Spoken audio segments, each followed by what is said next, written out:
At this time, I think there's a microphone floating around, and if you have a question, just raise your hand and we'll come to you.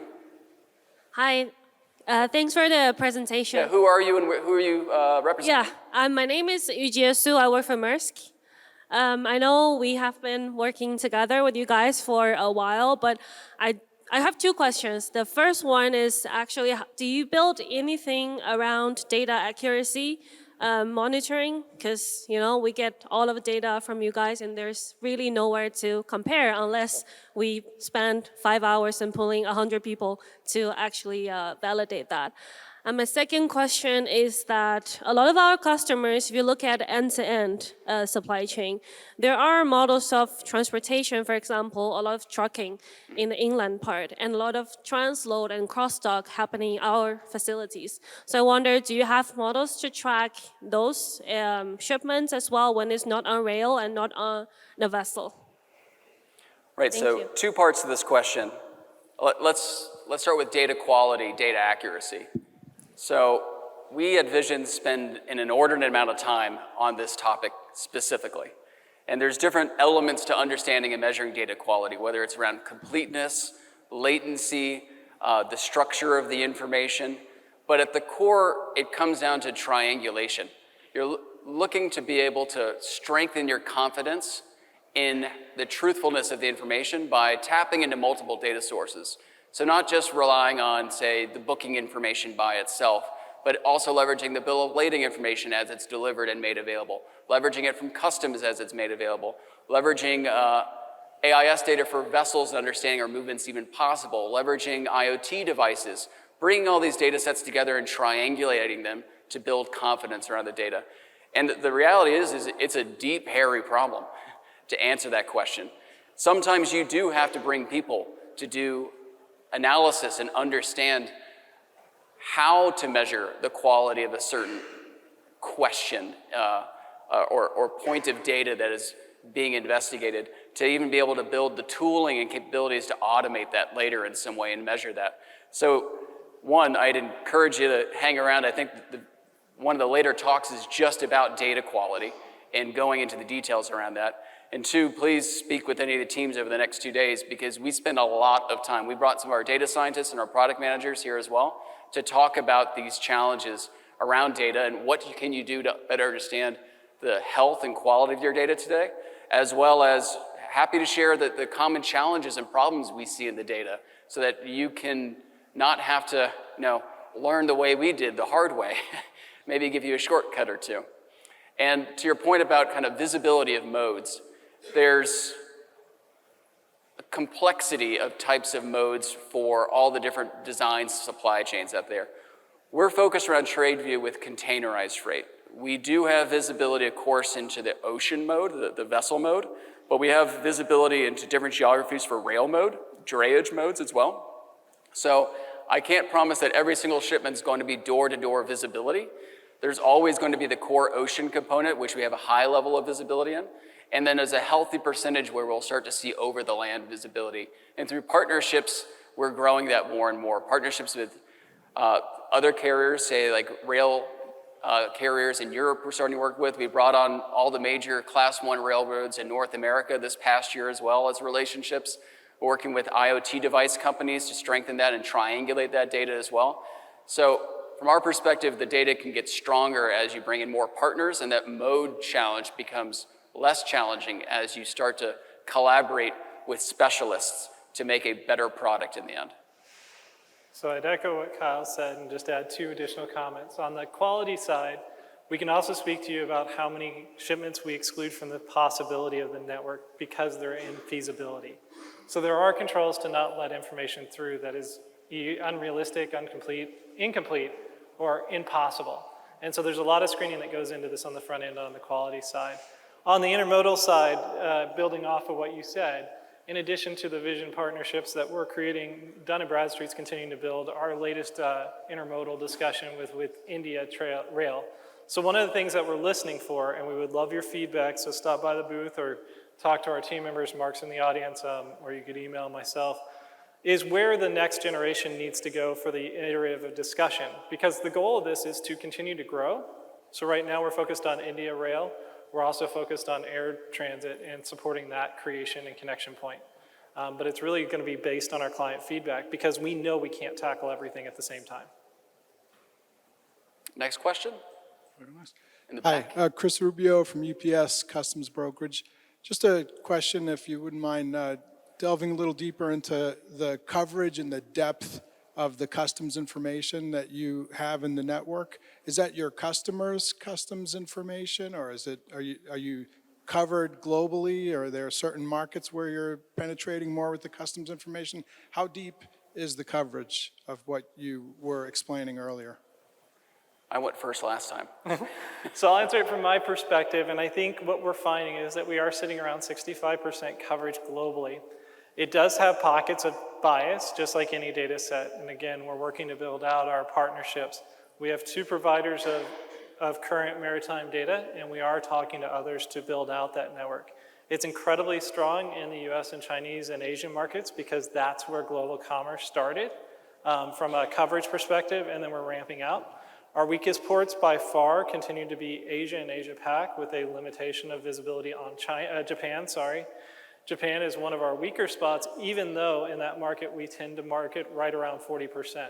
So we're very confident about comparing to UN and export numbers out of each marketplace. And again, we are focused on building that out. The other area of opportunity for us is South America, although our client demand hasn't driven us that direction yet. And getting into some of the details about the data, we see customs information and booking information spanning more than 130 different countries for import and export. Again, biasing, as Robert was saying.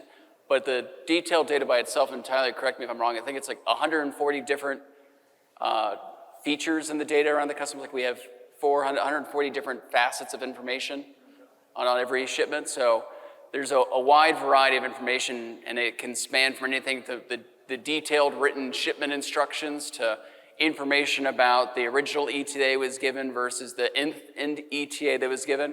There's a very rich data set behind the scenes, and again, this data set goes back more than 10 years as well if you're looking to build some intelligence off of it.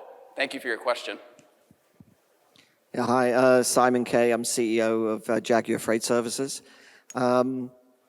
You spoke about historical information and data. You spoke about current, and also about a 90-day out, a lookout of what is going to be shipped, or who's going to be shipping it, or what trade lanes. So that's super interesting. Where's that information coming from? How are you able to collect that information? Yes, so that is the bookings information. The bookings that are placed with the ocean carriers that will eventually be turned into bill of lading information and shipping instructions information, and eventually can show up in different customs data sets depending on different countries. Just through our amazing network of partners and collaborators, we've been able to pull this together so that you can get access to and get transparency into this information from the time it's starting to get planned to be moved. Hence 30, 60, 90 days in advance of it becoming a live shipment. Say that again? Our vessel tracking helps to verify those values. Yeah, and the vessel tracking helps verify those values as well. And so building off of that, to the comment that was made behind the scenes is we are absolutely kind of going back to the quality question. It's the triangulation that allows us to make sure that the information is complete, but it is this partnership network that we're trying to build. One of the challenges is that the framework for the data is truly coming from the members in this room. The opportunity, though, is the visibility and the new insights that it creates is so great that it creates a new market that never existed before. So everybody benefits from the data sharing. It's kind of like this whole challenge of any consortium. The first mover is always afraid that it will lead to somebody stealing what they know. The second mover, or in an organization, the person that comes up behind, can always do something different or maybe better, if I can use that word in caution, than what the person who originally collected it did. And that's what we're starting to build. So part of this is coming from you guys and those sitting around you who are freely sharing their information to open the doors for new insights. And that transparency is where the partnership comes from. Thank you for the question. Hi. Next question. Over here. Hi, my name is Mustafa. I'm head of engineering at Airblocks. My question's a little bit too faceted. How are you guys planning to sort of put yourselves apart from the other visibility platforms like Project 44 or Four Kites, that not only do the full intermodal, but also have all the integrations sort of worked on and effectively avoiding the integrations rat race with some of these other companies? Yeah, it's a good question. And so we're familiar with both those companies, either been a partner or a competitor with them at some point here at Vizion. And one of our key product offerings, our container API, our visibility API, is directly aligned with that type of offering. And that's outside the TradeView offering. So today we frequently get compared in terms of data quality and scope and completeness to Four Kites and Project 44. We routinely are winning in the data quality evaluation that a prospective customer does. We have similar mode coverage. We have more detailed information on shipments. One of the key differentiators that we've developed over the last year is direct connections to more than 80 different ports worldwide and pulling in that information, again, triangulating information and really putting data quality top of mind. But I think when you start talking about TradeView, it ends up being a very different topic because this is more about understanding and having available information on global trade patterns and trends that are kind of distinct from saying, I need to track my shipments. At the end of the day, Four Kites and Project 44 are about, I need to track my shipments. TradeView is about understanding the flow of as many shipments as visibility can be made on, and there's no like LOAs or access rights or anything like that. You just sign up and you can see everything that we've shown you. And to follow up on that question, do you guys have any plans or ideas on how to create a product offering around that data, or do you exclusively plan on selling your product as a data platform? One, it is being offered as a data platform already today. But two, we are planning on offering it as a SaaS application and solution. And it's the first SaaS application solution from Vizion to date. We looked around 3, 4, 5 years ago, and we saw an amazing amount of software suites that were control towers or TMSs, and everyone had a feature set promise around track and trace in some way. And we thought the best way we can help is by focusing on data access and data quality to feed all those track and trace features that were already in the market. But when we looked around and said, where are the features that help me better understand the flow of goods, the risk and supplier networks, the ESG concerns around transportation, and kind of trying to understand it in a single pane of glass, we couldn't find those features anywhere. We couldn't find an industry that had built those yet. And so this is why we partnered with great companies like Dun & Bradstreet and others to say we need to build these features now and not just focus on the data, but we need to focus on the application and the SaaS offering to bring solutions to market. And so that's why we decided to create TradeView. And TradeView is not a tech demonstration. This is the first iteration of a platform that will be commercially available.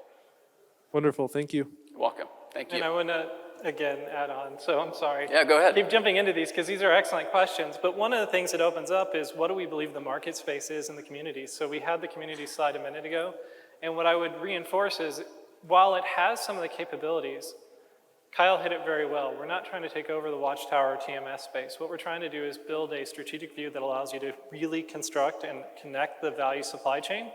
So it's not just about the immediate shipments that are most critical to you, but where did those come from before there? As we think about the regulatory and obligations that we'll have, it's not just about is your current vendor committing some sort of undesirable behavior, but are they reliant on others that are? And so looking farther and farther back and connecting essentially the creation to consumption model on the value chain is a game changer for the strategic and operations-minded individual. So again, it's not about direct competitors in many of these cases on the tactical solution. We're not trying to replace that. We're trying to build the additional information that allows those to work better and then create different stories than we've ever had before. Hi, Christian from Magaya. Sorry if I missed it, but does it also come with freight rates information, like how much those shipments cost? Not today, but we're working on, there's 3 different data sets we've been evaluating to start bringing in both rates from like the spot market, some of the indexes, so there's great companies out there that do work such as Zanetta already. There's like the Shanghai index already. And we'd like to start bringing that information. And we do have plans to bring in logistics performance information in much more detail and start merging those two worlds. To not just look backwards at kind of getting like performance per dollar, but also empower making decisions on carriers and routes, spot market based upon performance and likelihood of delays and risk factors per dollar. We're very excited about that space. Okay, and if I can do a quick second question, is there a plan for a TradeView API, or do you only see it as a SaaS product, as a platform? There are plans for a TradeView shipping information Snowflake data set. There are plans for a TradeView API so that you can actually pull out some of this information and build these features into your platforms already, as well as a standalone SaaS application that you'd be able to log in, potentially even sign up online. So excellent question. And again, one of the things that we really love about Vizion and the partnership is their ability to think across the multi-dimensional aspects of delivery. And that's going to be a reframing of this, because many of these applications that we've talked about previously or that we continue to see in the market are very isolated. And Vizion's opened up the door to multiple transformations of the data so that it's not locked, right? Again, when we talk about transparency, part of the story is the democratization of the data. And we believe that that is the game changer here as well. Any other questions? I think we might have time for one more. In the back? Hi, Paulo Fernandez with MasterCard.